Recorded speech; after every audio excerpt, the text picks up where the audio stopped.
দুর্যোগ ব্যবস্থাপনা ও ত্রাণ প্রতিমন্ত্রী মোহাম্মদ মহিবুর রহমান জানিয়েছেন, আবহাওয়া অফিসের পূর্বাভাস পর্যালোচনা করে ঝড়ের জন্য প্রস্তুতি নেওয়া শুরু হয়েছে।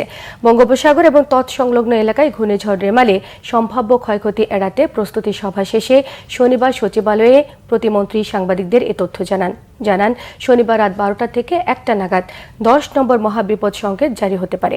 আবহাওয়া অফিস সহ পৃথিবীর অন্যান্য দেশের সঙ্গে সমন্বয় রেখে বোঝা যাচ্ছে ঘূর্ণিঝড়টি আসন্ন। তিনি বলেন, ঘূর্ণিঝড়টিতে সাতক্ষীরা থেকে চট্টগ্রামে কক্সবাজার পর্যন্ত কম বেশি ক্ষতিগ্রস্ত হতে পারে। 7 থেকে 10 ফিট উচ্চতার জলোচ্ছ্বাস হবার আশঙ্কা আছে। দুর্যোগ ব্যবস্থাপনা ও ত্রাণ প্রতিমন্ত্রী বলেছেন, উপকূলীয় জেলায় প্রায় 4000 আশ্রয় কেন্দ্র প্রস্তুত রাখা হয়েছে।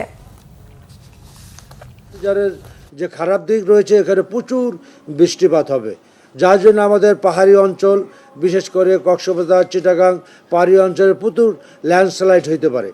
সুতরাং এই সমস্ত কিছু মাথায় রেখে একদিকে ঘূর্ণিঝড়, ল্যান্ডস্লাইড এবং সমুদ্রের নৌকার বিভিন্ন মাছ ধরা ট্রলার যারা যে অবস্থা আছে, সব কিছু মাথায় রেখে আমরা সার্বিক প্রস্তুতি ইতিমধ্যে আমরা নিয়েছি।